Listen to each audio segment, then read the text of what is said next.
Yo, what's up? It's Austin here, or Luna, here with a story. Who would have guessed? Who would have guessed that today I'd be telling a story? I've never done one of those before. Anyway, I hope you guys are doing good. I'm doing pretty good. It was like the first 70-degree day I've had where I live in like 6 months. It's been very cold here. But yeah, I hope you're all doing well. And today's story time is a pretty good one. Pretty wild one that I've never told before on this channel.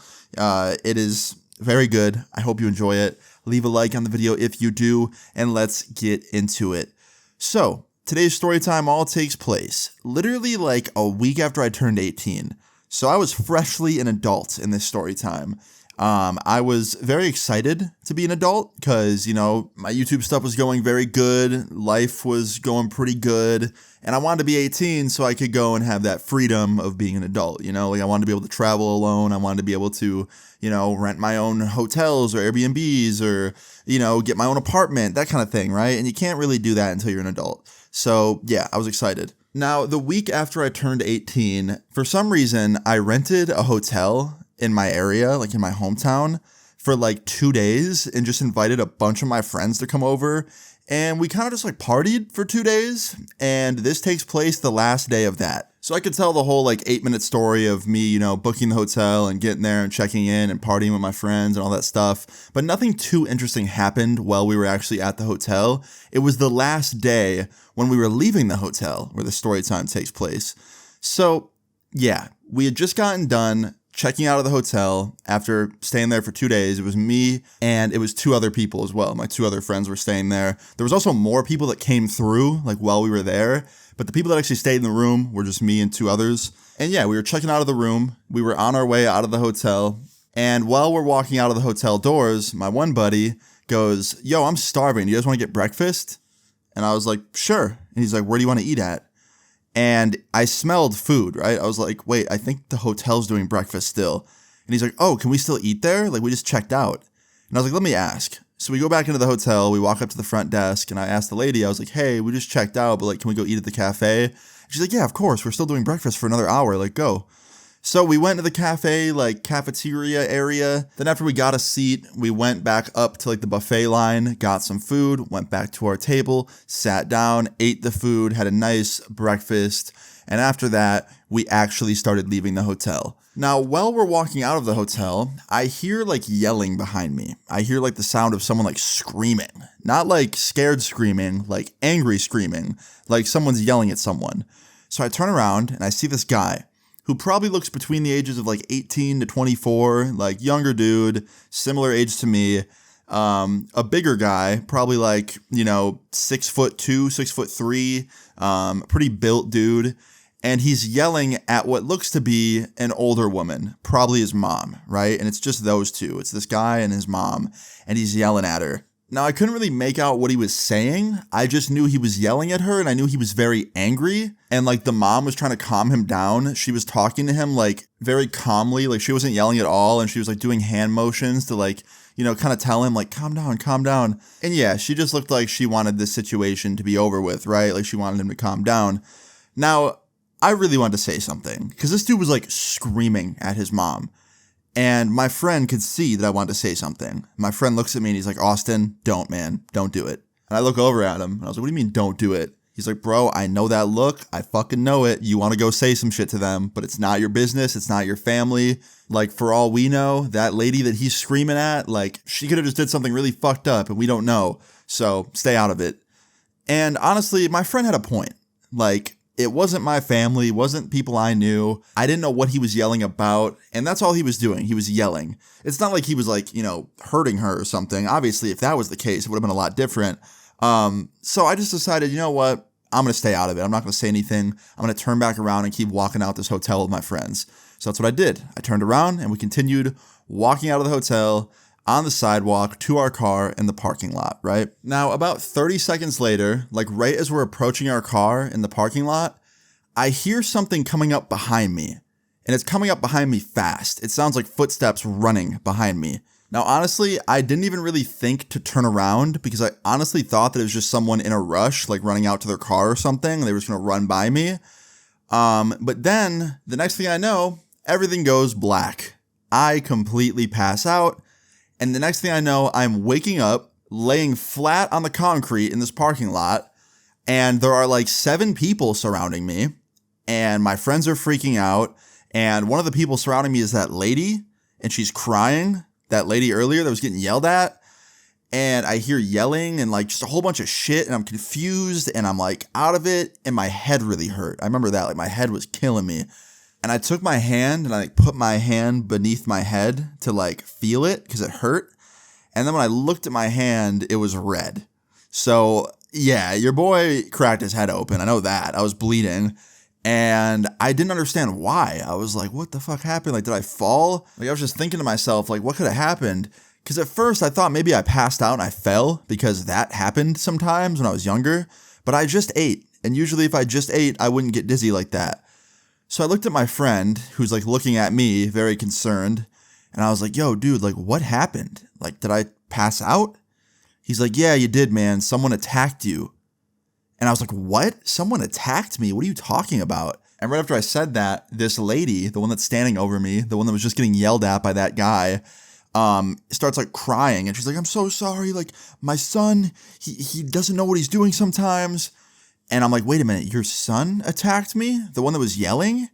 And she's like, yes, like, I'm so sorry, but like, you gotta understand, like, it's not what you think. And she starts explaining that, her son has special needs. And I guess, when I turned around and I looked at them, he like saw me looking at them and must have gotten like offended or thought that I was like spying on them or something. I don't know, right? But he got mad at that. And I guess he just ran up behind me and whacked me in the back of the head and knocked me the fuck out. Now, this dude's mom is like begging me not to get him arrested. Like, she's begging me not to call the police. Now, unfortunately for her, my one friend already did that and like reported it as it happened. He basically was just like, yep, someone punched my friend. He's bleeding. He fell down. He needs to go to the hospital, blah, blah, blah, blah, blah, right? So there was already cops on the way. And within like 5 minutes, the police arrived, and so did an ambulance, and they came out and started checking me out and putting me in the ambulance and making sure I was okay. And when I was in the ambulance, one of the police officers talked to me, and he was like, so she told me what happened. The mom, her son, like attacked you. Oh, I forgot to mention, by the way, her son this whole time was like standing at the front entrance of the hotel, just like watching me. That was pretty creepy. Like after he punched me, he like ran back to the entrance, like stood there and just watched. So anyway, yeah, I talked to the police officer. He was like, yeah, like I just talked to her. She told me what happened. You know, unfortunately, like he assaulted you. We got to do something about that.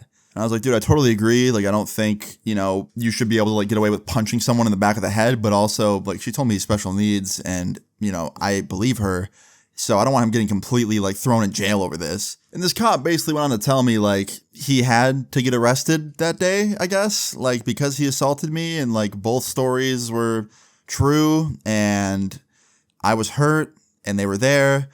I thought it was like the movies and they'd be like, oh, like, do you want to press charges? And I'd be like, no. But no, they just like took him in and arrested him, which is kind of crazy. But the story doesn't end there. Okay, so they end up taking me to the hospital, right? After they arrest that dude. And I had to go into the hospital. I had to get like a MRI on my brain done, like a scan.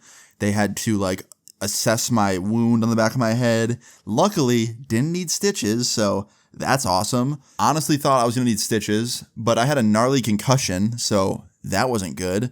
And it was like literally a few months after I just recovered from like another concussion. And multiple concussions in the span of a year is not good. Like, that is how you end up getting CTE and shit like that. So I was a little bit worried, but the doctor was like, listen, you know, as long as you're not getting these every other month, you're probably going to be fine. Just follow up with your doctor, you know, check in with him every so often, make sure you're okay. And, you know, you'll be fine, I'm sure. So that was good to hear, at least. I ended up getting referred to like a neurologist. I had to like go speak to like a doctor that specializes in the brain for a little bit. But overall, I was okay, which was great news because honestly, your boy was kind of scared. I thought I had like a brain bleed or some shit. I got punched in the back of the head and then fell on like the ground flat, like backwards, and hit my head on the ground. Like, it was really not good for my head. So I don't know. Maybe that's why I'm so stupid. I don't know. Anyway, so the dude ends up getting arrested, right? The guy that assaulted me. And I ended up talking to his mom a couple days later because we actually got each other's numbers. Like, my friend gave her my number and she texted me while I was in the hospital and like said, hey, like, This is my number. I'll check in with you soon. So I talked to her a couple days later, and her son was luckily bailed out. He didn't like stay in jail for very long. He was out very quick. But she gave me like a little bit more details about like what he was born with and the things he faced and stuff like that. And he essentially had autism. And if you've ever met anyone with autism, it's a spectrum. So some people, you meet them and you would never guess they have autism, and other people, it affects them way more. I actually have someone in my family who I grew up with, and they have autism. So knowing that, like, that's even more reason why I didn't want this dude to like rot away in jail. You know what I mean? Like, even though he hit me and I was pissed that it happened and I had to like go to the fucking hospital and stuff, I understood like this shit can happen, and especially with people that have special needs. Now, that wasn't to say I think he should just like, you know, get a slap on the wrist and be like, hey, like, don't do that again. I talked to her like extensively about it, and she already had the same idea that I was having, which was like, maybe he should go speak to a professional and like figure out why this might have happened or how they can avoid it in the future. And yeah, she was essentially on the same page as I was. She actually told me that she had someone that like he was already talking to, like a psychologist or something, for people with disabilities. And I actually ended up pointing her in the direction of one of my family members that like knew someone in that field that was like better than the person she was already going to with him. So yeah, he ended up like going to talk to some professional, and essentially like got professional help and spoke with someone about it, and like essentially just had someone talk to him to try and avoid this happening in the future, and shit like that, right? And on the phone, like, she was telling me that like her son had a really short temper and that's why he was yelling at her like right before he attacked me. So like, yeah, it's probably a good thing that he ended up finding someone new to talk to that was like a very, very, very reputable person. I think it was a psychologist. I don't know the actual like term, but I believe it was a psychologist or therapist or something like that that specializes in treating people with disabilities. Anyway, the story doesn't end there, okay? So the dude, he got arrested, right? Her son, he got arrested. He got an assault charge. He got bailed out, like I said, but he still had to get charged. And like that went on his record. And yeah, they had to like essentially go to court and shit. And I had to like be in touch through the whole thing. And it was just a whole situation. And it was crazy, man. Like, it was really just not what I expected to happen that day. Like, I didn't expect it to turn into this like whole situation that, you know, went on for months and months. But yeah, he got arrested. He got charges. He got bailed out. And then he had to like go to court, I think. And like, I think he had to pay some fines. He didn't go back to jail. I know that. He didn't get thrown back in jail. Like, he just essentially got an assault charge. It went on his record. And, you know, they went to therapy and tried to make sure this never would happen again. And I will say, this happened when I was 18. It has been many, many years since then. I am 26 now. Yeah, I'm getting old. Okay, I don't want to hear the pushing 30 comments. Don't say it. I am one unk comment away from checking myself into a fucking nursing home, okay? Fucking unk. Pushing 30, head ass. Get back in the fucking basement right now, 14-year-old me. Yeah, whatever. When you get checked into the nursing home, I'm taking your channel back. Yeah, over my dead fucking body. Yeah, well, by judging how old you are, that'll be soon. Fuck you, dude. Get out of here. Anyway, my point. So it's been a while since this story, right? I was 18 when it happened. I'm 26 now, and I actually ran in to the dude that punched me and his mom at the store like 6 months ago. And like, this dude was like a different person, bro. Like, so calm, so chill. The mom was like so happy to see me, and she was telling me all about the progress they had made and how like an incident like that hadn't happened since that day, which is great. He also apologized to me again. I forgot to say that earlier in the story. He did say sorry to me on the phone, like when I talked to his mom on the phone back when I was 18. But he actually apologized to me in person this time, which was very nice of him. And yeah, man, I just like, I don't know. It was a very good outcome in my opinion. I'm not saying I'm happy he knocked me out, because that shit sucked. But I'm glad he did in a way, because if he hit me and didn't knock me out and I didn't fall, my first instinct would have been turn around and throw fists back at him and fight him, right? And I think that would have sucked even more, because then I would have learned after the fight was over that I just punched a special needs person in the face. And that would have been horrible. You don't want to be that guy that's known for hitting a special needs person. That's just fucking crazy, right? Also, side note, that dude should sign up for like the UFC or something, because that motherfucker knocked me on my ass, bro. Anyway, that's the end of the story, dude. In the end, I made friends with his mom. He had really good improvements with his temper and his life. I mean, granted, he did take an assault charge, and that sucks, and that's there forever, I think. But, you know, in the end, it could have been way worse. I could have died. He could have went to jail for like way longer. So, you know, in the end, I'd say it was the happiest ending you can have for a situation like this. But yeah, man, that's the story of one of my many concussions and how I got knocked the fuck out and essentially attacked, which is crazy. But yeah, man, that's the story. I hope you enjoyed it. If you did, please leave a like on the video. I really appreciate it. Feel free to leave your story times in the comments down below. And subscribe if you're new. I'll see you all later. Peace. I didn't know your place, had bitches pull up on me, I got 2 switches, 20 gauge rounds, hit you up like it's nutrition. I've risen, everything came to fruition. Stop the jealous talking on your girls, mine I might hit it. I heard my name is in your mouth, yeah I really doubt you want me talking back, cause I could really air it out. Remember